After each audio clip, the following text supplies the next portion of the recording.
Good afternoon, Oral History Review readers. This is Janice Fernheimer. I'm the digital editor of the journal, and joining me today is Janice Fernheimer for another edition of OHR Conversations. Jan was one of the co-authors of a recent article in last summer's edition, the 2018 summer-fall edition of Oral History Review. The article was in our pedagogy section titled Sustainable Stewardship, a Collaborative Model for Engaged Oral History Pedagogy, Community Partnership, and Archival Growth, which is a topic that is of great excitement and interest to me because I, like Jan, teach with oral history in the classroom. So I'm very excited about uses of oral history and ways that we can engage students in the college classroom on this topic.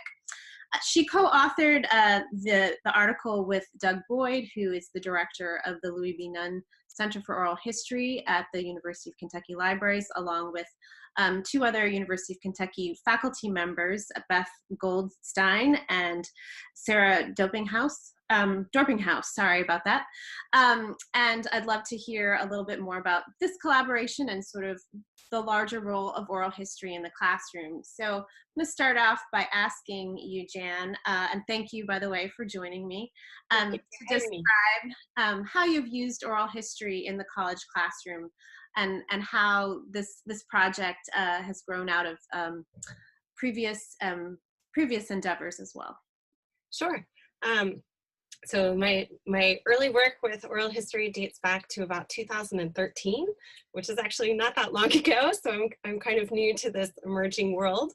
But I come to it with a background in rhetoric and composition, and particularly an interest in the way that technology impacts how we teach and learn about writing processes.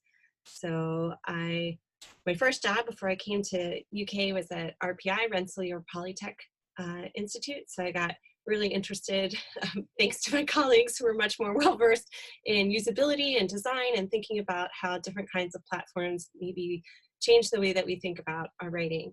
And I've been teaching first-year writing for a really long time. So in 2013, I was kind of brought on to be part of this new curriculum that was interested in teaching first-year students how to write across multiple media. So how to become much more literate and well-versed in both oral, written, and digital technologies. And I don't know roughly how I got introduced to Doug. I started getting interested in oral history at that time, and someone said, oh, you really need to go talk to Doug. And I did.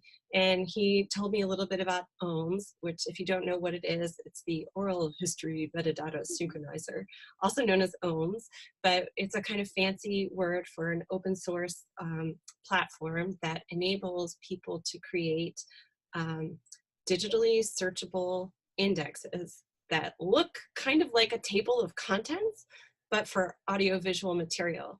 And it allows a researcher to get connected to the particular moment in an oral history where an interviewee or an interviewer mentions a particular keyword or concept. It's for anyone who's done any kind of work with audio materials and has been faced with the prospect of a box of cassette tapes at the bottom of some basement with nothing more than like, these are the materials of X community to go on. OHMS is revolutionizing because it allows you to search the things that you weren't able to search before.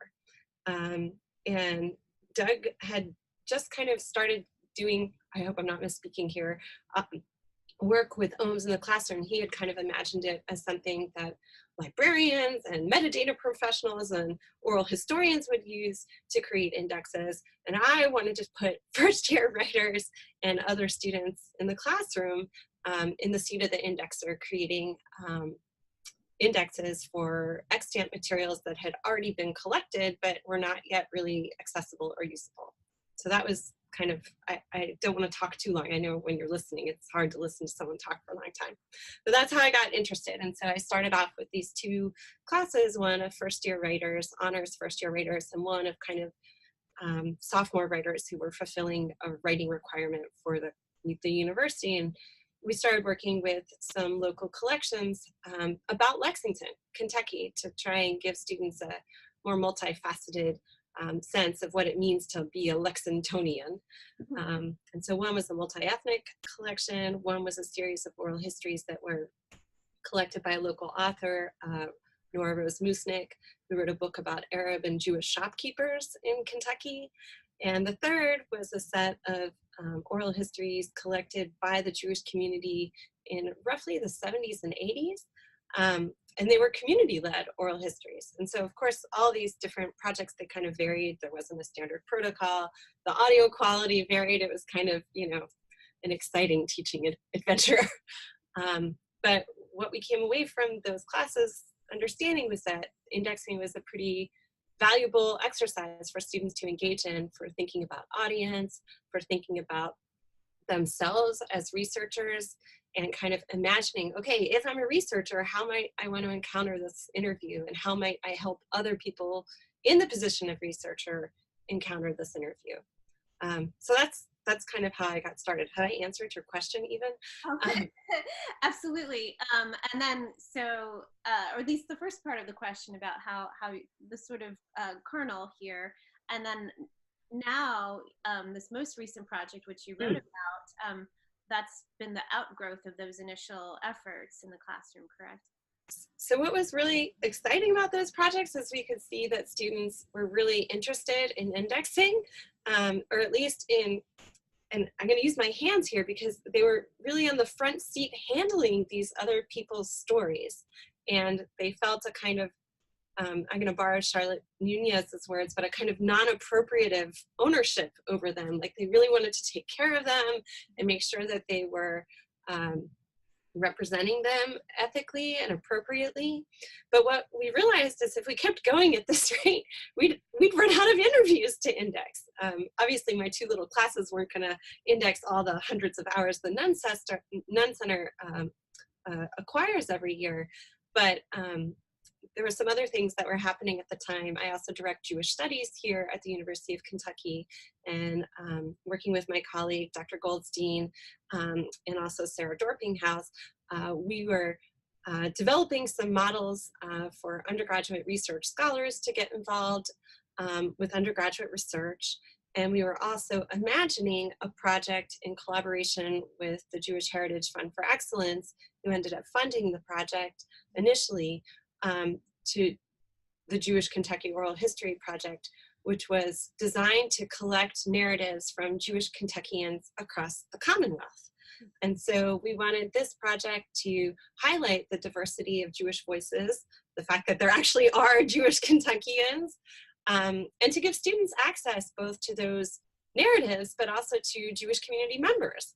And so we started thinking about the experiences we had using, but working with students to index extant materials. And so we started looking at those Jewish community conducted interviews as part of what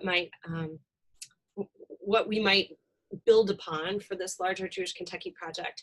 But we wanted to engage, we wanted students involved in that project at every step of the project. So accessioning materials that were already there, but also generating new materials, hence this idea for sustainable stewardship, so that students were both learning about Jewish community in Kentucky, and the American Jewish experience more broadly is encapsulated by the Jewish Kentucky experience, but also contributing to it by working with local community members, obviously who Dr. Goldstein and I identified that would be appropriate for students to work with, and conducting interviews of their own that then become part of the collection that future classes of students will then access for the very first time and index.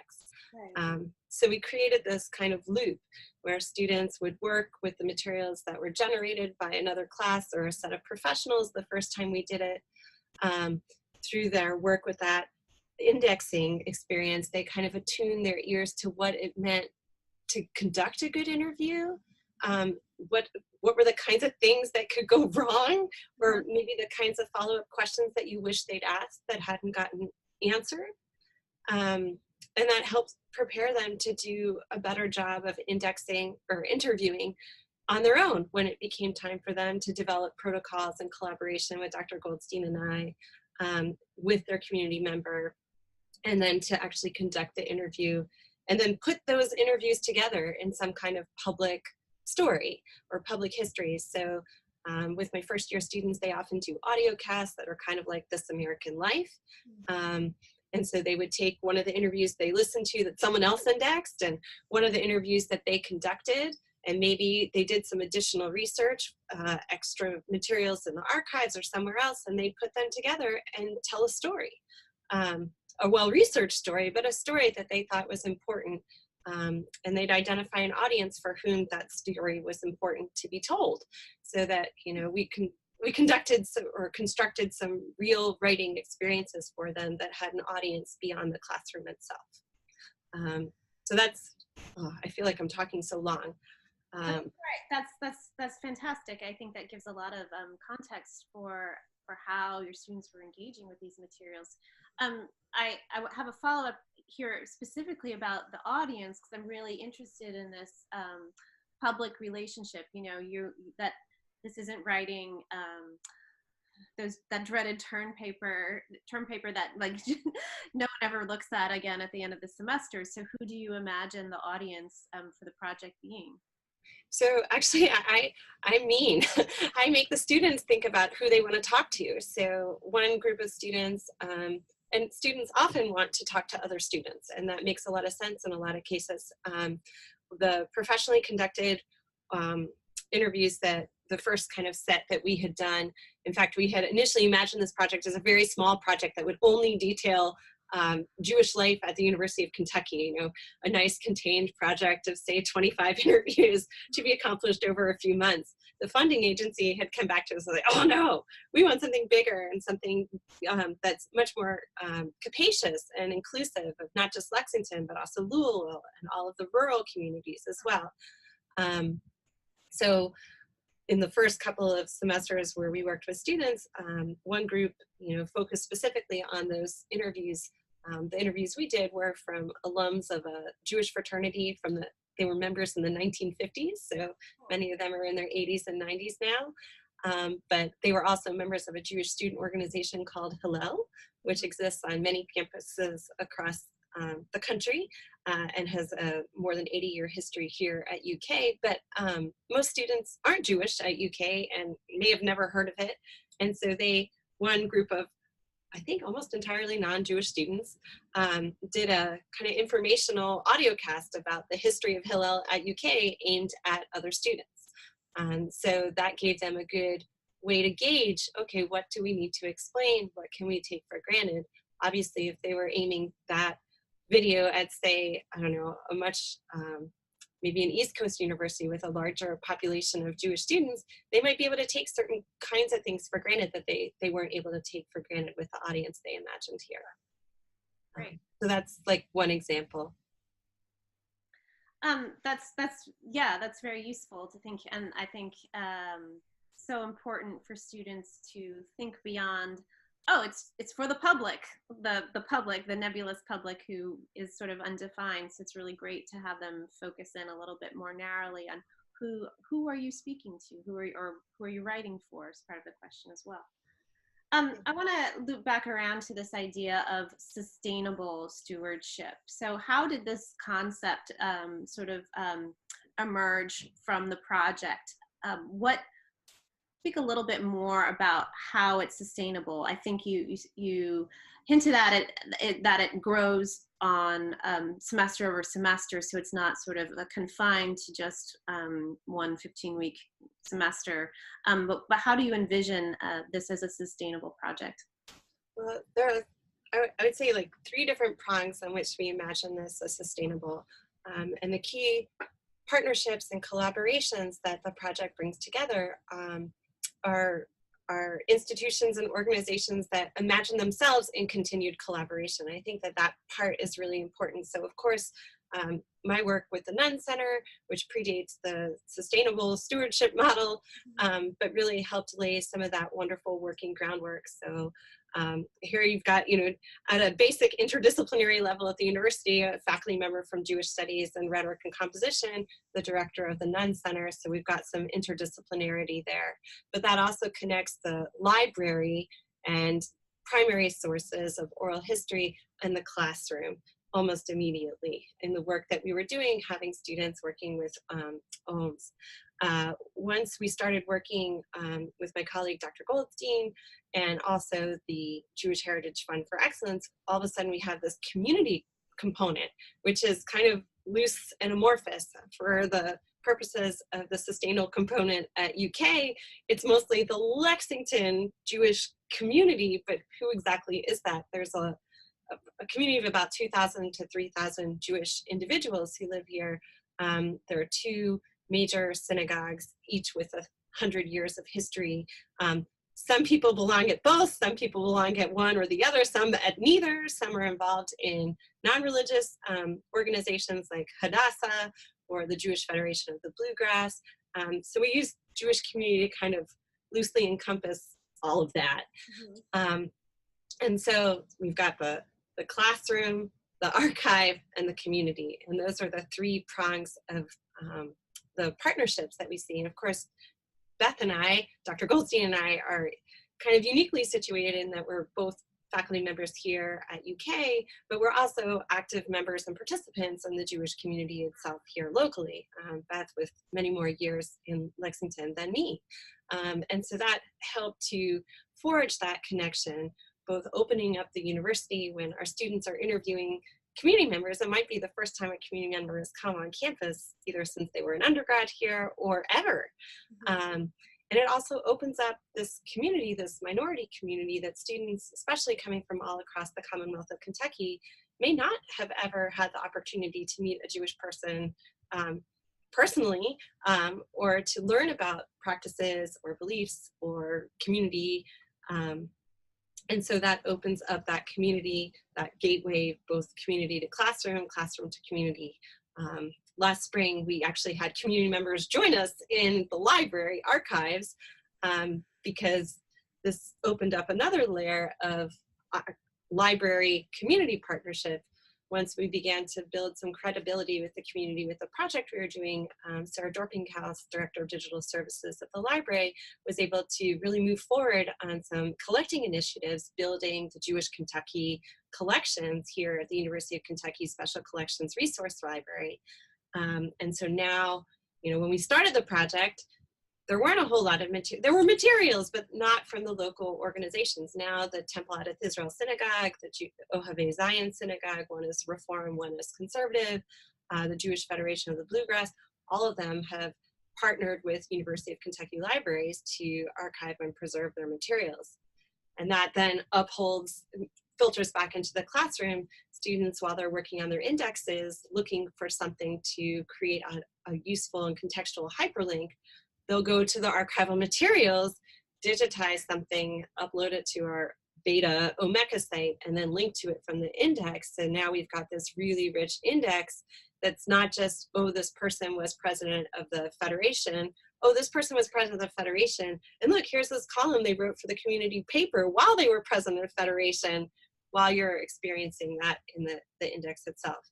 So that sustainability between the classroom, the community, and the university or the archives is allowing this to kind of grow out in a bunch of multiple directions. I don't know if I answer that as clearly as you'd like, so I'm happy to revisit part of that.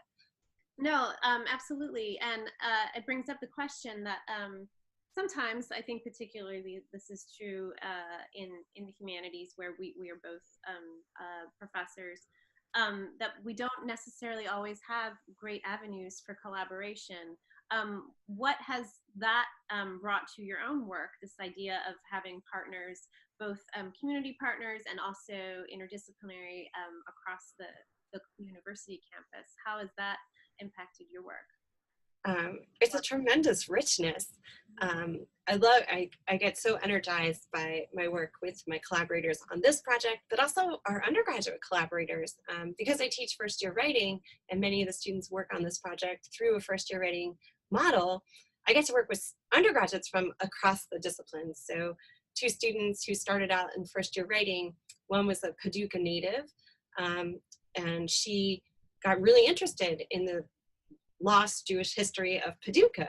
What do you mean there are all these Jews there in the 19th century? What? But she got really excited. She was a pre-med student, Hannah Newberry, and she decided to keep working on the project.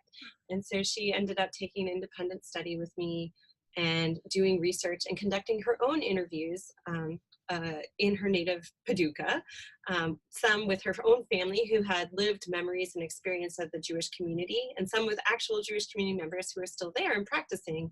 She'll be presenting some of that work at posters at the Capitol in Frankfurt in front of our legislators, which is exciting, and at the National Conference on Undergraduate Research. But that kind of interdisciplinarity, both, I guess, the short answer is the interdisciplinarity with my colleagues has really opened me up to interdisciplinarity with students as well, and has enabled us to give students who wouldn't necessarily think of research, I mean, for them, research, for my science students, often research is what you do in the lab. Yeah, right. Research is what you do, I don't know, under the microscope with like genes and things. But for these students, this is research too. And for both them and for me, it's been equally invigorating to see them discover this as research that they value, that they enjoy. And it's not either or, it's both and, right? Right.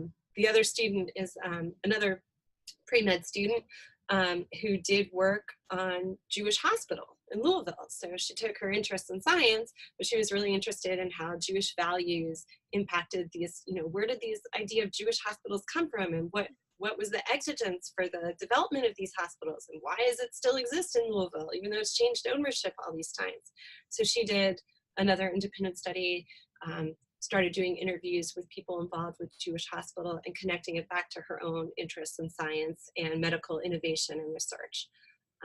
So that's like two student examples of how that works. But that's, to me, that's like the apex. I don't know, the absolute joy and delight of working with students is watching those light bulbs go off and see them make connections across where they come from disciplinarily and kind of where they can imagine themselves going once they've been exposed to something different. Yeah, that's really fantastic. I mean, particularly in today's higher ed environment where we're encouraged to have these high impact learning experiences. This right. And we're like the poster child for high impact learning. And all the more so, particularly when,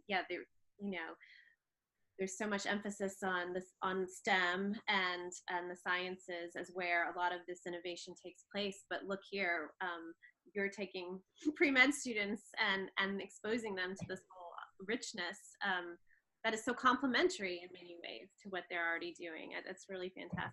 And I have to say, like, working with my colleagues across the disciplines has really helped me to be able to not be open to it, because I've always been open to it, but to have, multiple sets of disciplinary eyes through which to look at the ways students might encounter this work. So whether it's my colleague at education policy and curriculum development, or Doug's eyes through the Dr. Goldstein, or Doug's eyes from the oral history, and how do we make this accessible, and the kind of usability aspects, and when we're dealing with audiences, and how do we connect them, how do we use the technological interface. We've got, we had a computer science student trying to do some voice recognition kinds of, could we do that on this closed set? Was there enough, was it small enough subset? And it turns out, the programming skills weren't quite where they needed to be in the subset, but it was an interesting question that we wouldn't have really raised if we hadn't encountered these different students, and those students hadn't encountered our various and different sets of expertise. Without Sarah on the team, I wouldn't be able to prepare all of those archival materials. I mean, I don't, they do help me get the boxes in order, but also, talk in an educated way about what metadata is and why it's so important that students are authoring that, and to think about metadata as a kind of writing. Exactly. I think that that's really exciting. Definitely. So I want to conclude today by asking what you envision the next phase of this project. By its design, it's sustainable and ongoing. So what's happening next? So a couple of different things. We've been working hard to get the pedagogical model up and running, and I think that we're, after this spring semester, I'm teaching 2 courses, the upper division and the lower division. I think it's the 3rd time I'm teaching the lower division and the 2nd time I'm teaching the upper. I feel like, okay, we're finally getting our rhythm here. And that's setting up a nice flow for both interviews to get indexed and made publicly accessible, so that they can actually be accessed by people who are interested in doing research. And the students are creating the next set of interviews that will be indexed by the next set of students. So that's a nice flow that we have going. But the other aspect of that, of course, is the university community component. And Dr. Goldstein's been working with some individuals in the Lexington Havara, which is a community partnership. So we're working to actually, we've had the students interviewing community members, and to actually get community members interviewing other community members to generate interviews that will either then be indexed by other community members or indexed by the students in the classroom. It's unclear. So that's the next round of sustainability in the community. And then, as we were talking a little bit before we began officially, we've been working on this beta site in Omeka, to deepen the kinds of indexes that students, deepen's not really the right word, enrich the kind of indexes students are able to produce by integrating the archival materials that have been donated by the community to the university, getting access by the students, and synced back up with the interviews to give better access back to the community. So we're working to develop that interface and to create and think about some partnerships between the classroom and the community that help get certain kinds of digital humanities work done that's mutually beneficial for the students, the community, and the archives. So like last spring, it was super basic, very simple task, right? The community has all these photos, nobody's identified. The students are like, okay, we can put this in Omeka. We don't have any idea who these people are. But to work with the community members to get a small subset of photos identified. And they did, they create a little exhibit, and they have all of the names mostly spelled correctly. I think we're still working out some of the kinks on that. But it was a pretty simple project, but it gave students that access to community members and their expertise. And I thought that was a really interesting opportunity for both the community and the students, and to use the technology that's available to us to help accomplish some tasks that were mutually rewarding for everyone who was involved with it. Yeah, that's great. I love the community partnership, bringing those people in as stakeholders in the project. It's fantastic. Yeah. Well, I want to thank you, Jan, for sharing about this classroom experience.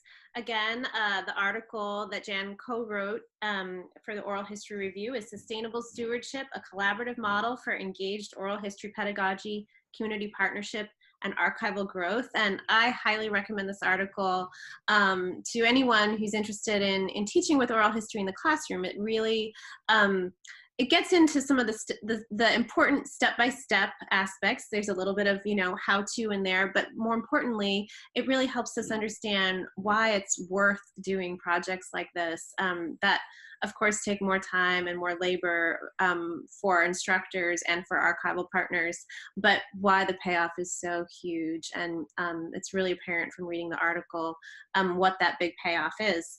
So that was in the most recent issue of the Oral History Review, the summer-fall edition from 2018. Available. You can see the link here on the blog. Do go check it out. And I look forward to hearing how these projects continue to evolve. I'm very excited to see the Omeka website launch hopefully soon as well. Look forward to that. Thank you so much for your time today, Jan. It's been a pleasure talking with you. Thank you for inviting me. It's been a pleasure. And also, I have to say, I can't believe I didn't say it earlier, but thank you so much for your work in this area, because I have to say a lot of the work that we've done in both the indexing project and the sustainable stewardship project stands on the shoulders of some giants. In fact, the one sitting in front of me across the computer screen right now, but the tremendous work that you've done with Doug and the Going North project, and with Charlie, that Charlotte's been doing, thinking about stewardship. There's this really exciting group of scholars who is working to engage students with oral history, and we are by far not alone, but we are standing on the shoulders of all of those giants and thinking through. I love that now we have sort of a community of people who are all engaged with us. So it's exciting to see how we can all collaborate and move forward and be inspired by one another's work going forward. Yeah. Thank you so much. My pleasure. Thank you. Once again, this is OHR Conversations. Stay tuned for the next edition.